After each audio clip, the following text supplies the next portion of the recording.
नहीं आया उत्तर प्रदेश में 35 साल से। इतिहास बदलेगा? हम लोग इतिहास बदलने के लिए ही बने हैं।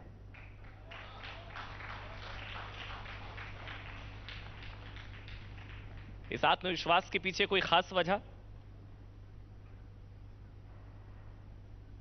हां, जनता का आशीर्वाद है।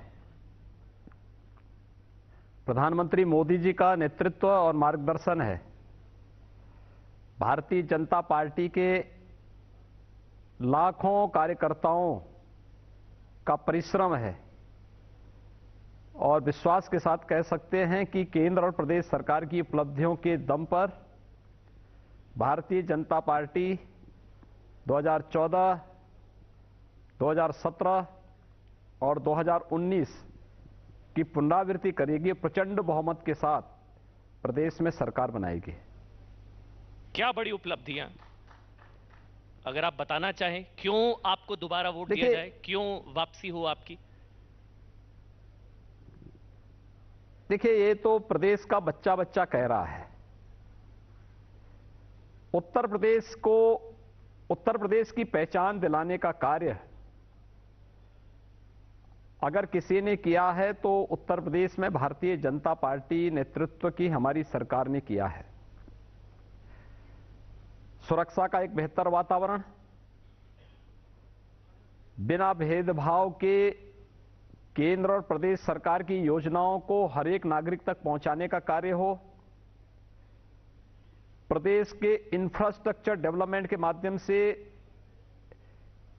उत्तर प्रदेश, जिस उत्तर प्रदेश को देश के विकास में बाधक माना जाता था, वह उत्तर प्रदेश आज अग्रणी भूमिका के साथ कार्य कर रहा हो।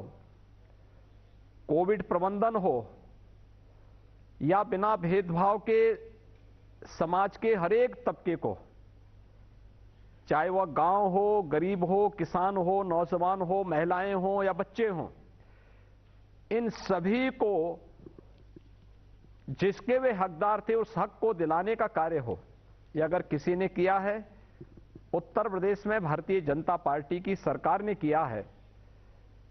और मुझे लगता है हर एक तबका सरकार के कार्यों से संतुष्ट है, खुश है और इस नए भारत के नए उत्तर प्रदेश पर हर एक व्यक्ति को विश्वास है। इसलिए फिर से भारतीय जनता पार्टी प्रचंड बहुमत की सरकार बनाएगी और फिर से बीजेपी की सरकार रिपीट करेगी। सीटें बता देंगे सर, कोई फोरकास्ट? 325 प्लस। पिछली बार का रिकॉर्ड टूटेगा? मैंने कहा ना, रिकॉर्ड तोड़ने के लिए ही आए हैं। लेकिन अखिलेश यादव कह रहे हैं कि क्राइम रेट बहुत बढ़ गया। आज ही कहा है उन्होंने। आप कह रहे हैं भयमुक्त वातावरण, वो कह रहे हैं भयमुक्त वातावरण चाहिए तो सरकार बदलिए। क्राइम रेट बढ़ गया है उत्तर प्रदेश में। अखिलेश जी स्वयं भयभीत हैं, क्योंकि 4 वर्षों तक वो कहीं दिखाई नहीं दिए और अब भय इस बात का है कि चुनाव के यानी 4 वर्षों तक अता पता नहीं था। इस दौरान गठजोड़ कर रहे थे, कभी 2 लड़कों की जोड़ी, कई बबुआ और बुआ की जोड़ी। इन सब को जनता ने खारिज किया। कोरोना कालखंड में इनके कहीं दर्शन नहीं हो रहे थे और इसलिए जनता इनको बताना चाहती है कि उस दौरान ये लोग आइसोलेशन में थे। अब जनता इनको आइसोलेशन में भेजने वाली है चुनाव के दौरान, इसलिए उनको ये भय है। इसलिए क्राइम रेट बढ़ा नहीं, क्राइम रेट का पैमाना न मैं तय करता हूं न अखिलेश जी तय करते हैं। ये पूरे देश के सभी राज्यों का नेशनल क्राइम ब्यूरो तय कर लेता है, उनके पास सारे डाटाज हैं। उत्तर प्रदेश का बच्चा बच्चा, हर बेटी, हर बहन और हर माता इस बात को कह सकती है कि उत्तर प्रदेश के अंदर वर्तमान की क्या स्थिति है। इसलिए इसके लिए हमें अखिलेश जी से सर्टिफिकेट नहीं लेना है, लेकिन हां, यह भय उनको जरूर है कि जनता उनको आइसोलेशन में न भेज दे। मैं कुछ सवाल पूछूंगा योगी आदित्यनाथ जी, जो आपकी सरकार पर आरोप लगते हैं, मैं एक एक करके वो सवाल पूछूंगा। एक तो सबसे बड़ी चीज ये कि आपके नाम से मुसलमानों को बहुत डराया जाता है। कहा जाता है कि वोट हमें दे दो नहीं तो योगी आ जाएगा। देखिए, मेरे नाम पर किसी को भयभीत होने की आवश्यकता है ही नहीं।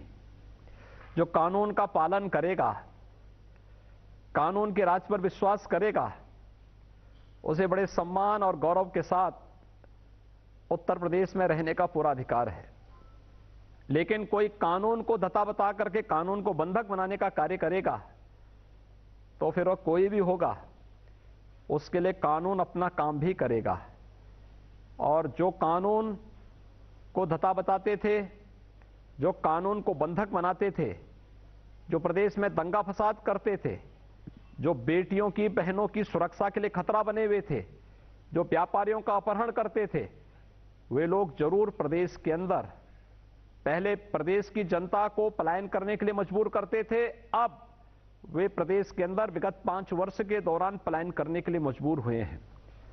और इसलिए अगर उसको किसी जाति, किसी वर्ग के साथ कोई जोड़ता है तो ये उनकी सोच हो सकती है, सामान्य उत्तर प्रदेश वासी की सोच नहीं है। उत्तर प्रदेश वासी ये मानता है जो उत्तर प्रदेश का है, उत्तर प्रदेश में सुरक्षित है और उत्तर प्रदेश में हर एक व्यक्ति को सुरक्षा की गारंटी है।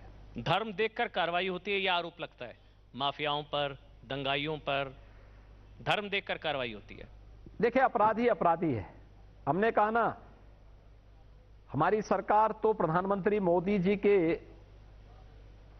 इस मंत्र के साथ चलती है, सबका साथ, सबका विकास, सबका विश्वास और सबका प्रयास। ये सरकार की रणनीति का हिस्सा है और सरकार का ये कार्य करने का मूल मंत्र है। इसी को अंगीकार करते हुए पूरी सरकार चल रही है। न जाति, न धर्म, न क्षेत्र, न मत, न मजहब, सबका साथ, सबका विकास और सबका साथ सबके विकास के साथ जोड़ते हुए सरकार पूरी मजबूती के साथ कार्य कर रही है। हम शासन की योजनाओं का लाभ देंगे सबको, लेकिन तुष्टीकरण किसी की नहीं करेंगे। सबका साथ सबका विकास, तो ये अब्बा जान, चचा जान, भाई जान कहते हैं कि ये आप जानबूझकर एक कम्युनिटी को टारगेट करते हैं बार बार चुनावी भाषणों में कि अब्बा जान और चचा जान के अनुयायी सुन ले, जो उत्तर प्रदेश को शाहीन बाग, एक कम्युनिटी को टारगेट करते हैं सर आप। देखिए, ये टारगेट नहीं किया जाता है। मुझे एक बात बताइए, क्या अब्बा जान असंसदीय शब्द है? क्या भाईजान संसदीय शब्द है? जो लोग इस नाम पर तुष्टीकरण करते थे, आज उनको वो संबोधन दिया जा रहा है। आज मैं उनको दूसरे नाम से बोलूं तो अच्छा नहीं होगा, इसलिए मैं उनको बोलता हूं कि भाई देखो, कम से कम अब्बा जान से पूछ लेते, चचा जान से पूछ लेते, भाईजान से पूछ लेते, हो सकता है कुछ और ज्ञानवर्धन होता उन लोगों का। इसलिए उन लोगों को सद्बुद्धि देने के लिए ये कुछ उपमाएं दी जाती हैं। ये किसी व्यक्ति, किसी मत, किसी मजहब को टारगेट करने के लिए नहीं होता है। मतलब अब्बा जान, चचा जान, भाई जान, इसका किसी समुदाय या धर्म विशेष से कोई लेना देना नहीं है, आप ये कह रहे हैं? नहीं, इससे किसी व्यक्ति विशेष से, किसी धर्म विशेष से लेना देना नहीं है। यह केवल और केवल वह संबोधन है उन लोगों के लिए जो लोग इसके नाम पर राजनीति करते थे, जिन्होंने प्रदेश की जनता के साथ, किसी भी वर्ग के साथ न्याय नहीं किया अपने शासनकाल में। उन लोगों को सामान्य संबोधन की एक भाषा है। सामान्य संबोधन में अब्बा जान हिंदू धर्म में तो नहीं होते ना सर? सामान्य संबोधन में हिंदू धर्म में चचा जान या भाई जान तो नहीं होते। उन्होंने तुष्टीकरण हिंदुओं की नहीं, उन्होंने मुस्लिम तुष्टीकरण की, इसलिए उनको यह संबोधन दिया जा रहा है। हमारी सरकार तुष्टीकरण तो नहीं कर रही है, हमने सबका साथ सबके विकास की बात कही है। एनकाउंटर राज दूसरा आरोप आपकी सरकार पर लगता है, एनकाउंटर राज।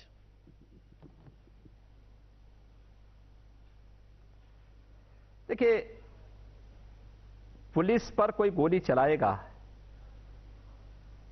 तो पुलिस हाथ पे हाथ धरे रह करके नहीं बैठ सकती।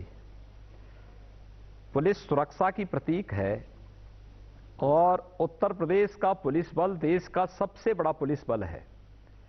अगर उसी का मनोबल टूट जाएगा, ये 25 करोड़ की आबादी को सुरक्षा कौन प्रदान करेगा? हमारे पुलिस के जवान भी शहीद हुए हैं, इसकी चर्चा नहीं होती। हमारे पुलिस के जवान भी गंभीर रूप से घायल हुए, इनकी चर्चा नहीं होती। लेकिन अगर दुर्दांत माफिया कहीं पुलिस इनकाउंटर की चपेट में आता है तो वह इशू बनता है।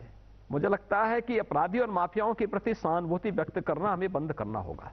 वो माफिया मुसलमान निकल आता है, तब आरोप लगते हैं कि आप माफियाओं पर धर्म की वजह से कार्रवाई करते हैं।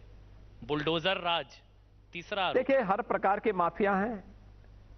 देखिए, जिसने सार्वजनिक संपत्ति पर कब्जा किया है, जिसने व्यापारियों की संपत्ति पर कब्जा किया है, जिसने गरीबों की संपत्ति पर कब्जा करके उनको उजाड़ा है, मुझे लगता है कि यह समय का तकाजा है कि ब्याज सहित उसकी वसूली होनी चाहिए और उस पर कार्रवाई होनी चाहिए। सरकार ने कोई भी काम नियम विरुद्ध नहीं किया है। हमने तो केवल उन माफियाओं से वह संपत्ति वापस ली है जो संपत्ति उन्होंने अनैतिक और अवैध तरीके से किसी गरीब का, किसी व्यापारी का या किसी सार्वजनिक संपत्ति पर कब्जा किया है, तो उसको संपत्ति उसकी वापस ली। और कुल अभी 2000 करोड़ रुपए की संपत्ति हम लोगों ने भी वापस ली है। अभी मुझे लगता है कि बड़ी संपत्ति वापस लेनी बाकी है और इस पर हमारी कार्रवाई निरंतर चल रही है। योगी आदित्यनाथ जी, मैं पॉलिटिकल सवाल और लूंगा आपसे। प्रियंका फैक्टर को लेकर गठबंधन, आपके खिलाफ गठबंधन भी तैयार हो रहा है ओवैसी को लेकर, लेकिन इस एक सवाल आपसे बीच में पूछ रहा हूं, राजनीतिक नहीं है। प्रधानमंत्री के साथ आपकी फोटो जो आपने ट्वीट करी थी, वो तस्वीर से बड़ी तिलमिलाहट पैदा हुई थी पॉलिटिकल सर्कल्स में। उस तस्वीर का थोड़ा राज बताइए ना, क्या कहानी है उस तस्वीर की? देखिए, प्रधानमंत्री मोदी जी हम सब के अभिभावक हैं, देश के अभिभावक हैं, हम सब के अभिभावक हैं, मार्गदर्शक हैं। उनकी प्रेरणा और उनका मार्गदर्शन न केवल देश को नई ऊंचाइयों तक पहुंचा रहा है, भारत को दुनिया के एक समृद्ध और विकसित देशों की श्रेणी में खड़ा कर रहा है। भारत के अंदर एक नया विश्वास, एक सुरक्षा का एक माहौल प्रधानमंत्री मोदी जी के नेतृत्व में बना है। उत्तर प्रदेश में हम लोगों को जो भी सफलता प्राप्त हो रही है, ये प्रधानमंत्री मोदी जी का मार्गदर्शन और उनकी प्रेरणा है। चाहे वह प्रयागराज के दिव्य और भव्य कुंभ को एक सुरक्षित, सुव्यवस्थित और स्वच्छता की प्रतीक के रूप में स्थापित करने का रहा हो जी, चाहे उत्तर प्रदेश में व्यापक निवेश के माध्यम से करोड़ों लोगों को रोजगार देने के कार्यक्रम से जुड़ा हुआ हो, ये सभी प्रधानमंत्री मोदी जी के नेतृत्व में उत्तर प्रदेश के अंदर चल रहा है। या कोरोना प्रबंधन का कार्य हो, प्रधानमंत्री मोदी जी का जो यशस्वी नेतृत्व है वह उत्तर प्रदेश की और देश की एक उपलब्धि है। तो उन्हीं मुद्दों पर यह हमारा सौभाग्य है कि डीजीज कॉन्फ्रेंस का अवसर पहली बार उत्तर प्रदेश को प्राप्त हुआ और उत्तर प्रदेश में 3 दिनों तक प्रधानमंत्री जी का प्रवास था और उन 3 दिनों तक मुझे प्रधानमंत्री जी के साथ रहने का सौभाग्य प्राप्त हुआ था। तो स्वाभाविक रूप से उन कुछ दुर्लभ क्षणों में एक वे अवसर भी थे जब प्रधानमंत्री जी इन्हीं सब मुद्दों पर चर्चा को आगे बढ़ा रहे थे। कंधे पर हाथ रखकर क्या कह रहे थे प्रधानमंत्री जी? आपको क्या समझा रहे थे, क्या कह रहे थे? नए भारत के नए उत्तर प्रदेश को, नए भारत के नए उत्तर प्रदेश को कैसे आगे बढ़ना है और उत्तर प्रदेश देश की प्रगति में कैसे भूमिका का निर्वहन कर रहा है और कैसे आगे और अच्छे ढंग से कर सकता है, यही सब मूल मंत्र थे। वो तस्वीर अलग से क्यों ऐसे बाहर लाई गई? क्या मैसेज था सर? अलग से आपने ट्वीट करी सबसे पहले वो तस्वीर, कोई मैसेज देने की कोशिश थी? ये मैसेज नहीं था, ये देश के अभिभावक का देश के सामान्य जनता के सामने एक संदेश था। एक स्टेटमेंट आया सर, मैं उस पर जाऊंगा, लेकिन पहले आप ही का बयान, पहले उसी से शुरू कर लेता हूं। अगली कार सेवा कब हो रही है सर? देखिए, हम तो रोज ही कार सेवा कर रहे हैं।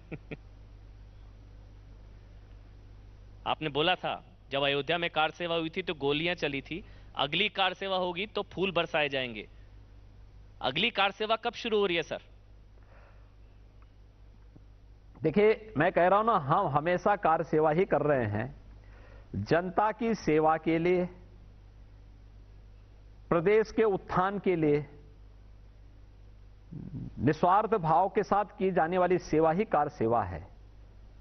और ये जो सेवा है, ये कार्य सेवा का ही रूप है। जब हम कावड़ यात्रा पे पुष्प वर्षा करते हैं, जब हम दीपोत्सव के आयोजन में पुष्प वर्षा करते हैं, जब बरसाना की रंगोत्सव पे पुष्प वर्षा करते हैं, जब देव दीपावली, काशी की देव दीपावली पे पुष्प वर्षा करते हैं, जब प्रयागराज के कुंभ में और प्रयागराज के माघ मेले में पुष्प वर्षा होती है, तो पुष्प वर्षा कार्य सेवा का ही प्रतीक है और उन्हें सम्मानित करने का प्रतीक है, और यही हमारी कार्य सेवा है। नहीं, लेकिन राम भक्तों पर गोलियां तो अयोध्या में कार्य सेवा के दौरान चली थी ना। तो योगी जी, मथुरा काशी से आपके बयान को मैं ना जोड़ूं? दौर गया ना। देखिए, वह दौर गया जब हिंदू समाज को अपने पवित्र स्थलों के लिए संघर्ष करना पड़ा था, खून बहाना पड़ा था। आज इसकी आवश्यकता ही नहीं। भारत के संविधान पर, भारत की विधि व्यवस्था पर, भारत के लोकतंत्र पर हमारा विश्वास है। तो जो विधि सम्मत होगा, जो संवैधानिक होगा, जो लोकतांत्रिक होगा, उस पद्धति से हम लोग इस कार्यक्रम को आगे बढ़ा रहे हैं। और अयोध्या में श्री राम जन्मभूमि पर भगवान राम के भव्य मंदिर का निर्माण उसी संवैधानिक दायरे के अधीन ये सब कार्यक्रम आगे बढ़ा है। अब वो समय गया जब वोट बैंक की राजनीति के तहत राम भक्तों पर गोलियां चलाई जाती थी। आज नहीं कोई गोली चला सकता। आज तो भगवान राम का भव्य मंदिर का निर्माण हो रहा है। प्रधानमंत्री मोदी जी ने 5 अगस्त 2020 को अयोध्या में भगवान राम के भव्य मंदिर का शुभारंभ कर दिया है। अब कहां से गोली चलाने की बात आएगी? तो रामलला हम आएंगे के बाद अब कृष्ण लला हम आएंगे। देखिए, मथुरा में तो कृष्ण की ही पूजा होती है। मुझे लगता है जो मथुरा नहीं गया होगा, मैं तो हर साल 2-3-4 बार जाता हूं। हमने ब्रज तीर्थ विकास परिषद का गठन किया है। मथुरा का ही नहीं, वृंदावन का भी, बरसाना का भी, गोकुल है, नंदगांव है, बलदेव है, इन सभी तीर्थों का विकास हम लोग कर रहे हैं। ईदगाह भी है। और वहां पर जब मैं जाता हूं तो वहां पर भगवान कृष्ण की ही पूजा करके आता हूं, राधा रानी की उपासना करके आता हूं। तो आप कृष्ण लीला की बात कहां से? कृष्ण लीला तो वृंदावन के कण-कण में हमने कृष्ण का वास माना है। तो वहां पर इस बात की कोई बात, इस प्रकार की कोई चर्चा नहीं। वहां पर तो हमेशा वहां पे जय श्री कृष्ण ही होता है। वहां पे राधे राधे की बात कोई करता है। वहां कोई दूसरी चर्चा होती ही नहीं। तो फिर डिप्टी सीएम, आप काशी में जाएंगे, वहां पे हर हर महादेव के नारे लगते हैं। आप अयोध्या में जाएंगे, जय श्री राम के नारे लगते हैं। आप प्रयागराज में जाएंगे, वहां पे हर हर गंगे के नारे लगते हैं। यही उत्तर प्रदेश है। तो फिर उप मुख्यमंत्री केशव प्रसाद मौर्य किस तरफ इशारा कर रहे थे जब कह रहे थे कि काशी जारी है, मथुरा की आगे बारी है? देखिए, ये विकास से जुड़ी हुई बात हो सकती है। मेरी इस पे चर्चा नहीं हुई, लेकिन मुझे लगता है विकास से जुड़ी हुई बात हो सकती है कि मथुरा, अयोध्या, मथुरा, काशी, प्रयागराज, विंध्यवासिनी धाम और अन्य सभी तीर्थों का 700 ऐसे प्रमुख तीर्थों का हम लोगों ने प्रदेश में विगत 5 वर्ष के दौरान विकास किया है। ये उसी का पार्ट है।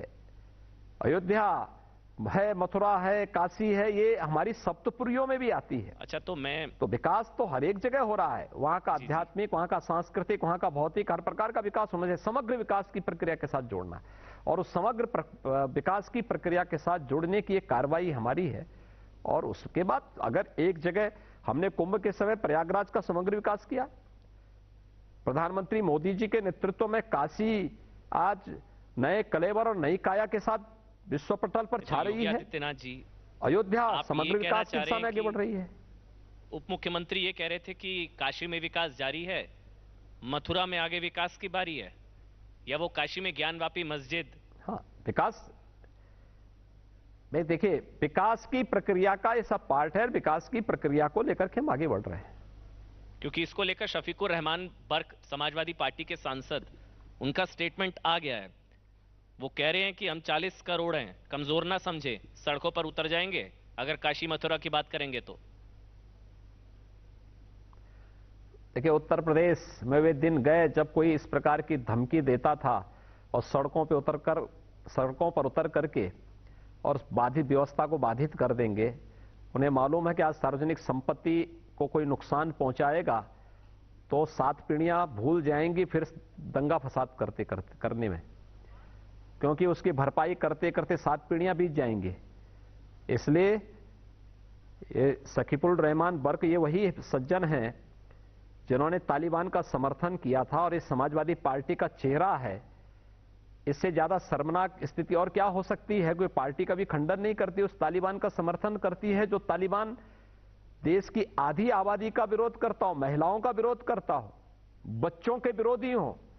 सभ्य समाज में इस प्रकार के वक्तव्य, तो आप इस प्रकार के लोगों को गंभीरता से लेते हैं, ये मुझे लगता है नहीं लिया जाना चाहिए। योगी आदित्यनाथ जी, आप सीधी चुनौती किससे समझते हैं? प्रियंका गांधी, प्रियंका फैक्टर उत्तर प्रदेश में हाथरस से लेकर लखीमपुर तक ग्राउंड पर नजर आई। प्रियंका गांधी कोई फैक्टर है क्या उत्तर प्रदेश विधानसभा चुनावों में?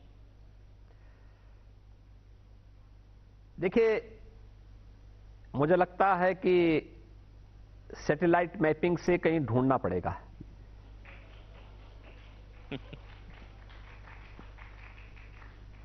लेकिन तो बहुत ग्राउंड पर नजर आ रही है। मैं फिर से कह रहा हूं, लखीमपुर, हाथरस, आप लोग जाने नहीं देते, गाड़ी रोक देते हैं, उनकी पब्लिसिटी उनको अलग से मिलती है। तो प्रियंका फैक्टर कुछ नहीं है। देखिए, सवाल यह है कि भाई बहन की जोड़ी 2014 में अपनी ताकत आजमा चुकी है। जनता उन्हें पूरी तरह प्रदेश से बेदखल कर चुकी है और प्रदेश में कोई ऐसा गठबंधन नहीं जो न हुआ हो। 2014, 2017, 2019 में महागठबंधन हुआ था। रिजल्ट क्या रहा? फिर से हो गया है। महंत के खिलाफ जयंत आ गए हैं, एसपी, आरएलडी। आपके खिलाफ महागठबंधन बनना शुरू हो गया है। देखिए, महागठबंधन 19 में था और 19 का वह गठबंधन जिसमें कांग्रेस, सपा, बसपा, आरएलडी ये सभी लोग एकजुट होकर के लड़ रहे थे। ये सभी एकजुट थे, एक मंच पे थे जी। आरएलडी सभी सीटों पे बुरी तरह परास्त हुई थी। बहुजन समाजवादी पार्टी दूसरे नंबर का दल उभर करके आया था। समाजवादी पार्टी तमाम बातों और तमाम बड़बोलेपन के बावजूद तीसरे नंबर का दल बन गया था। अब 2019 के डाटा सबके सामने हैं, लोग देख सकते हैं 2022 में अब जनता क्या नजारा प्रस्तुत करती है। देखते रहिए, इंतजार करिए, इलेक्शन की घोषणा होने वाली है कुछ ही दिनों में, परिणाम सबके सामने उसके बाद आ ही जाएंगे। आपने कहा ना भाई ना बहन, बुआ बबुआ, चुनौती कौन है आपके सामने? भाई बहन, बुआ बबुआ, कौन? देखिए, मैंने क्या कहा, देखिए इसमें कोई संदेह किसी को नहीं होना चाहिए कि बीजेपी नंबर 1 की लड़ाई आसानी से बढ़ते हुए आगे बढ़ रही है, कहीं कोई दिक्कत नहीं। नंबर 2 के लिए कौन लड़ता है ये तय होना बाकी है, क्योंकि पिछले नजारे चौंकाने वाले थे नंबर 2 के। 19 में क्या आते हैं, 19 में क्या थे और 22 में क्या होते हैं, इस पे एक बार थोड़ा मुझे लगता है सभी लोगों को विचार करना चाहिए। पहली चुनौती किसको मानते हैं? मैं फिर से पूछ रहा हूं, सपा, बसपा या कांग्रेस? देखिए, चुनौती आपके सामने, पहली देखिए चुनौती। उत्तर प्रदेश में कोई चुनौती नहीं है। उत्तर प्रदेश की जनता उत्तर प्रदेश के अंदर इन सभी दलों के कृत्यों को बहुत नजदीक से देखती आई है। सबके कार्यों को उसने नजदीक से महसूस किया है और अब प्रदेश की जनता परिवारवाद, वंशवाद, जातिवाद, तुष्टीकरण की राजनीति से उब करके विकास और राष्ट्रवाद के जिस मार्ग का अनुसरण की है, 14, 17, 19 में मिला ये प्रचंड बहुमत 2022 में इसकी पुनरावृत्ति होगी, इसमें कोई संदेह नहीं होना चाहिए। कहा जा रहा है पश्चिमी उत्तर प्रदेश में थोड़ी नाराजगी या जाटों की, किसान आंदोलन, मतलब मुजफ्फरनगर दंगा या तो भूल गए वो लोग। मैं आपसे फिर से पूछ रहा हूं, पश्चिमी उत्तर प्रदेश में नाराजगी, किसान आंदोलन की कोई सेटबैक आपके लिए? देखिए, आपको क्या लगता है, अभी प्रधानमंत्री जी की जेवर में रैली थी, आज ही हम सहारनपुर थे, माननीय गृह मंत्री जी आए थे, आपको कहीं नाराजगी दिखती है? इससे पहले पंचायत चुनाव हुए थे, पंचायत चुनाव में भारतीय जनता पार्टी ने 75 में से 67 सीटें जीती हैं। पश्चिमी उत्तर प्रदेश में लगभग सभी सीटें बीजेपी जीती है। क्या कहीं नाराजगी दिखाई दी थी? तो ये हम लोगों को लुटियंस जोन की मीडिया के उन विश्लेषकों के माध्यम से अपना नजरिया थोड़ा हटा करके बदलना होगा। जमीनी हकीकत क्या है, इसको देखना होगा। नाराजगी नहीं थी तो फिर किसान बिल क्यों वापस ले लिए? यही कहा गया कि चुनावों की वजह से प्रधानमंत्री जी ने दो बात साफ की। जी बोलिए योगी जी। कोई चुनाव नहीं, कोई पश्चिमी उत्तर प्रदेश नहीं। प्रधानमंत्री जी ने बहुत सही शब्दों में कहा कि किसान हित में कानून लाए थे। हम कतिपय संगठनों को अपनी बात को समय से समझाने में कहीं ना कहीं हम लोगों में कोई कमी रह गई कि हम अपनी बात को उनके सामने नहीं रख पाए और इसलिए देश हित में इसको वापस ले रहे हैं। इसके बाद कुछ भी नहीं बचता है जी। प्रधानमंत्री जी ने सारी बातें इसके साथ कह दी है। लोकतंत्र में उन लोगों को भी, जो कुछ भी लोग विरोध कर रहे थे, हम राम राज्य की स्थापना की बात हमने की। राम राज्य यही है, एक अंतिम पायदान पर बैठे हुए व्यक्ति में भी अगर कहीं कोई शंका है तो शंका का समाधान करेंगे। उठ फिर भी नहीं रहे हैं, वो कह रहे हैं कि यूपी में शाहीन बाग बनाएंगे। देखिए, उत्तर प्रदेश है जी। उत्तर प्रदेश शाहीन बाग नहीं बन सकता। उत्तर प्रदेश में राम मंदिर बन सकता है, काशी विश्वनाथ धाम बन सकता है, उत्तर प्रदेश में कावड़ यात्रा निकल सकती है। उत्तर प्रदेश में कोई शाहीन बाग नहीं बन सकता। नहीं, ये लोग अभी लखनऊ नहीं, पहले लखनऊ को सील करने की धमकी दी जा रही थी, आए नहीं ये लोग लखनऊ? अब देखिए, मैंने कहा ना कि भाई ये दिल्ली नहीं उत्तर प्रदेश है, तो मतलब आएंगे तो आएंगे, बातचीत करेंगे। वो धमकी दे रहे हैं शाहीन बाग बनाएंगे, आप कह रहे हैं बातचीत करेंगे। मैंने कहा ना कि देखिए, धमकी के दिन उत्तर प्रदेश में समाप्त हो गए। अब उत्तर प्रदेश संवाद से चलता है, विकास के पथ पर अग्रसर हो रहा है। यहां पे न जाति, न मत, न मजहब, यहां पर न वंशवाद, न परिवारवाद, यहां पर सबका साथ सबका विकास का भाव है और विकास करेंगे सबका, तुष्टीकरण करेंगे किसी का नहीं।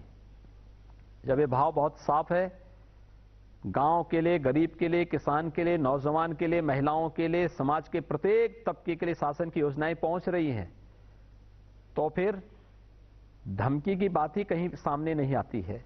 और मुझे लगता है कि इस प्रकार की धमकियों को उत्तर प्रदेश में कोई स्थान भी नहीं होना चाहिए। तो फिर जिन्नावादी और राष्ट्रवादी क्यों हो जाता है चुनाव? आप कहते हैं सबका साथ, सबका विकास, सबका विश्वास, जाति नहीं, मजहब नहीं, लेकिन भाषणों में नजर आता है अब्बा जान, चचा जान, जिन्नावादी, राष्ट्रवादी। जी योगी जी। उस सोच को जवाब देने के लिए याद करिए 31 अक्टूबर की तिथि पूरा देश राष्ट्रीय एकता दिवस के रूप में मना रहा था और उस दिन राष्ट्र नायक सरदार वल्लभ भाई पटेल को जब पूरा देश श्रद्धांजलि दे रहा था, सम्मान दे रहा था, उनके प्रति सम्मान व्यक्त कर रहा था, तब समाजवादी पार्टी के अध्यक्ष एक राष्ट्र नायक की तुलना एक खलनायक से कर रहे थे और इसलिए उनका जवाब देने के लिए यह आवश्यक था कि लौह पुरुष सरदार वल्लभ भाई पटेल भारत के राष्ट्र नायक हैं, जिन्ना हमेशा भारत के अंदर खलनायक के रूप में ही देखे जाएंगे। तो नायक और खलनायक समान नहीं हो सकते। तो लड़ाई जिन्नावादी वर्सेस राष्ट्रवादी हो गई है उत्तर प्रदेश में, और जिन्नावादी कौन कौन है थोड़ा सा एक्सप्लेन कर देंगे? ये लड़ाई जब विपक्ष के पास कोई मुद्दा नहीं, वे विकास के मुद्दे पे चर्चा नहीं कर सकते, गरीब कल्याणकारी योजनाओं पे चर्चा नहीं कर सकते, इंफ्रास्ट्रक्चर के मुद्दे पे चर्चा नहीं कर सकते, कानून व्यवस्था और सुरक्षा के मुद्दे पे चर्चा नहीं कर सकते, कोरोना प्रबंधन पे कोई चर्चा नहीं कर सकते, तो स्वाभाविक रूप से अपनी खींच मिटाने के लिए वे ध्यान डाइवर्ट करने के लिए जिन्ना को सामने लाने का प्रयास कर रहे हैं। उत्तर प्रदेश का राष्ट्रवादी समाज, उत्तर प्रदेश का सामान्य नागरिक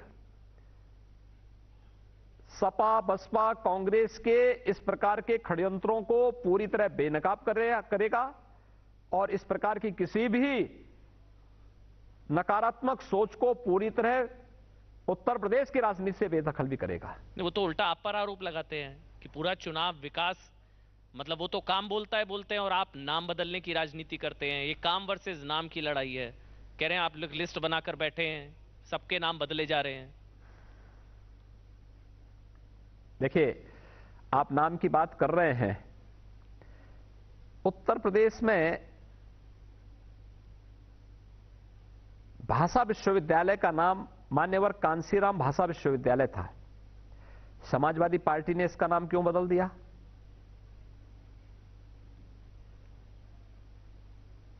छत्रपति साहू जी महाराज के नाम पर केजीएमसी का नाम था जी। समाजवादी पार्टी ने छत्रपति साहू जी के नाम पर इस नाम को क्यों बदल दिया? सहारनपुर मेडिकल कॉलेज का नाम भी कांसीराम जी के नाम पे था। समाजवादी पार्टी ने इस नाम को क्यों बदल दिया? क्या ये दलितों का अपमान नहीं? आखिर समाजवादी पार्टी इसके नाम पे क्या नाम वो बदल रहे हैं या हम बदल रहे हैं? हमने तो इलाहाबाद को प्रयागराज कहा क्योंकि प्रयागराज उसका पुराना नाम था। हमने प्रयागराज नाम फिर से किया। दुनिया राम जन्मभूमि स्थल को अयोध्या के नाम से जानती है, तो हमने उस जनपद का नाम, उस कमिश्नरी का नाम अयोध्या रखा। हमने कोई नाम दूसरे तो बदले नहीं। हम तो उन्हीं नामों को कर रहे हैं जो उसका पुरातन नाम था, पौराणिक नाम था, ऐतिहासिक पृष्ठभूमि से जुड़ा हुआ जो नाम था, हम उसी को उसके साथ जोड़ रहे हैं। दूसरा, जहां तक रही विकास की बात, 1947 से लेकर 2017 तक उत्तर प्रदेश में केवल 12 गवर्नमेंट मेडिकल कॉलेज बन पाए थे। 2017 से लेकर के 2021 के बीच हम 33 गवर्नमेंट मेडिकल कॉलेज बना रहे हैं, जिनमें से 17 मेडिकल कॉलेज प्रारंभ हो चुके हैं, यानी उनमें सत्र प्रारंभ हो चुका है, बाकी निर्माणाधीन है। उत्तर प्रदेश के अंदर अगर आप देखेंगे 1947 से लेकर 2017 तक 1.5 एक्सप्रेसवे बना था। आज उत्तर प्रदेश में 6 एक्सप्रेसवे पे काम चल रहा है। पूर्वांचल एक्सप्रेसवे को प्रधानमंत्री जी ने अभी लॉन्च किया है, राष्ट्र को समर्पित किया है। दिल्ली मेरठ 12 लेन का एक्सप्रेसवे चालू हो चुका है। बुंदेलखंड एक्सप्रेसवे युद्ध स्तर पर बन रहा है, दिसंबर तक उसको कंप्लीट करने की तैयारी चल रही है। गंगा एक्सप्रेसवे का शिलान्यास इसी महीने प्रधानमंत्री जी के कर कमलों से होगा। गोरखपुर एक्सप्रेसवे पे युद्ध स्तर पर कार्य चल रहा है। बलिया लिंक एक्सप्रेसवे पर हम लोग लैंड एक्विजिशन की कार्रवाई कर रहे हैं। Inter state connectivity, metro, air connectivity 2017 तक, 1947 से 2017 तक 70 वर्षों में उत्तर प्रदेश में केवल 2 एयरपोर्ट फंक्शनल थे, लखनऊ और वाराणसी। आज उत्तर प्रदेश में 9 एयरपोर्ट फंक्शनल हैं, 11 पे कार्य चल रहा है और अगले कुछ वर्षों के दौरान उत्तर प्रदेश देश का पहला राज्य होगा जिसके पास 5 इंटरनेशनल एयरपोर्ट होंगे। वाराणसी, लखनऊ, कुशीनगर, अयोध्या और नोएडा इंटरनेशनल एयरपोर्ट जेवर, ये उत्तर प्रदेश के अंदर हुआ है। ये कार्य 2017 के पहले विकास की सोच रखने वाली सरकारें आती तो वे भी कर सकते थे, लेकिन उनकी विकास की सोच नहीं थी। वो कह रहे हैं सारे तो आधे से ज्यादा प्रोजेक्ट तो उनके गिनाए हैं आपने। अखिलेश जी ऐसा कहते हैं, वो दावा करते हैं, आप उनका सारा क्रेडिट ले लेते हैं। ज्यादातर एक्सप्रेसवे से लेकर एयरपोर्ट, वो कह रहे हैं ये तो हमारी सरकार में शुरू हुए थे, बनने नहीं दिया। हाँ, अब इस बात को मायावती जी भी बोल रही हैं कि हमने भी सोचा था कि हम इस प्रकार का कार्य करेंगे लेकिन कर नहीं पाए थे। जैसे जेवर एयरपोर्ट के दिन उन्होंने कहा इस बात को, कहा कि जेवर में एयरपोर्ट हम भी बनाने की लालसा रखते थे लेकिन कांग्रेस ने बाधा डाल दी थी इसलिए नहीं बना पाए। हमारे समय में तो हम लोगों ने निर्णय लिया, केंद्र सरकार ने क्लियरेंस दी, प्रधानमंत्री मोदी जी ने भव्य समारोह में शिलान्यास करके कार्य प्रारंभ भी कर दिया है। जी, योगी आदित्यनाथ जी कुछ पर्सनल अटैक भी, निजी हमले बोल सकते हैं जी, निजी हमले भी आप पर किए जाते हैं। आज एक और स्टेटमेंट आया कि जिसका परिवार होगा वही तो परिवार की चिंता करेगा ना। परिवारवाद को लेकर वो कह रहे हैं कि आप परिवारवाद के खिलाफ हैं, तो अखिलेश यादव कहते हैं जिसका परिवार होगा वही तो परिवार की चिंता करेगा। जो लैपटॉप नहीं चला सकता वो लैपटॉप क्या देगा? देखिए, यही तो संकुचित सोच है। मुझे लगता है कि लैपटॉप कैसे चलते हैं और टेक्नोलॉजी का कैसे इस्तेमाल होता है, ये हम लोगों ने प्रदेश के अंदर हर एक जन तक पहुंचाया है। डीबीटी की स्कीम हमारी हो, ऑनलाइन सेवाएं प्रदेश के अंदर जो दी जा रही हैं, ये भारतीय जनता पार्टी की सरकार में दी जा रही है। अखिलेश जी के लिए प्रदेश की 25 करोड़ जनता की तुलना में अपना परिवार ही प्रदेश था जी। और हमारे लिए 25 करोड़ की जनता ही अपना परिवार है। यही अंतर है और यही अंतर है, ये विराट अंतर जो भारतीय जनता पार्टी की विराटता, एक तरफ जहां 25 करोड़ लोगों को अपने परिवार का हिस्सा मानना जी, और दूसरी तरफ समाजवादी पार्टी की वो संकुचित सोच जिसमें अपना परिवार ही सब कुछ है, बाकी पराये हैं, इस भाव के साथ कार्य करने वाले लोग हैं। और इस संकुचित सोच ने ही प्रदेश के विकास को बाधित किया, प्रदेश को बीमारू राज्य के रूप में बनाया। तो स्वाभाविक रूप से अखिलेश जी से ज्यादा बोलेंगे क्या? जो उनका ट्विटर बता देता, भाई 12 बजे सो करके उठेंगे, सो करके उठने के बाद फिर स्नान करेंगे, फिर लंच लेंगे, फिर उनका कोई ट्विटर आएगा, बताएगा कि आज भैया ये शब्द बोल दोगे तो एक वाक्य उनको 3-4 रटा दिया जाता है। उन 3-4 रटे हुए वाक्यों को उनको बोलना है। तो अपनी बुद्धि और विवेक से जब व्यक्ति काम करे तो उसको व्यवहारिक जानकारी हो। तो ये तो बुद्धि का भेद है जी।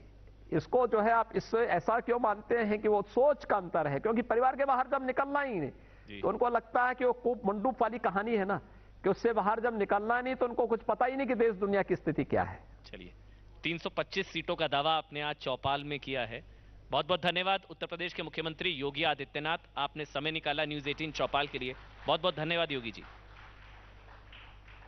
अमन जी धन्यवाद आपको, न्यूज़ 18 परिवार को इस चौपाल के लिए बहुत बहुत धन्यवाद, हमारी शुभकामनाएं। धन्यवाद।